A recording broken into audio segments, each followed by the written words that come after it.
नमस्कार. शोभाज मराठी चॅनलमध्ये तुमचं स्वागत आहे. वर्षाची पहिली अंगारक संकष्टी चतुर्थी. पूजा अर्चा कशी करावी? 120 दिवसांची सेवा. ही सेवा तुमची इच्छा नक्कीच पूर्ण करणार. 6 जानेवारी वार मंगळवार. या दिवशी अंगारक चतुर्थी आहे. जो अंगारकी चतुर्थीला उपवास करतो त्याला पूर्ण वर्षभराच्या चतुर्थीचं फळ मिळतं असं म्हणतात. गणपती बाप्पांची सेवा. तुम्हाला उपवास करणं शक्य असेल तर तुम्ही उपवास करू शकता. नाही उपवास केला तरीही चालतं, पण सेवा मात्र करू शकता. सकाळी शुचिर्भूत होऊन गणपतीचा अभिषेक करावा. मंत्र म्हणून अभिषेक करायचा आहे.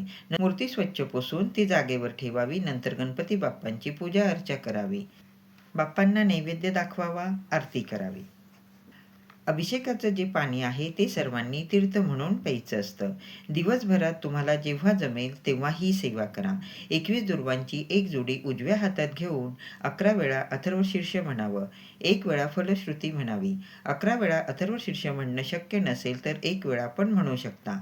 नंतर दुर्वांची जोडी गणपती चरणांवर अर्पण करावी. 120 दिवसांची सेवा. उद्या अंगारक चतुर्थी आहे. पहिल्या दिवशी गणपती मंदिरात जाऊन लाल रंगाचं फूल, विड्याची 2 पानं, 1 सुपारी, गुळखोबऱ्याचा नैवेद्य, 1 डाळिंब, नारळ हे सर्व साहित्य बाप्पांना अर्पण करावं. पहिल्या दिवशी गणपती बाप्पांच्या मंदिरातच सेवा करायची आहे. संकल्प करायचा आहे.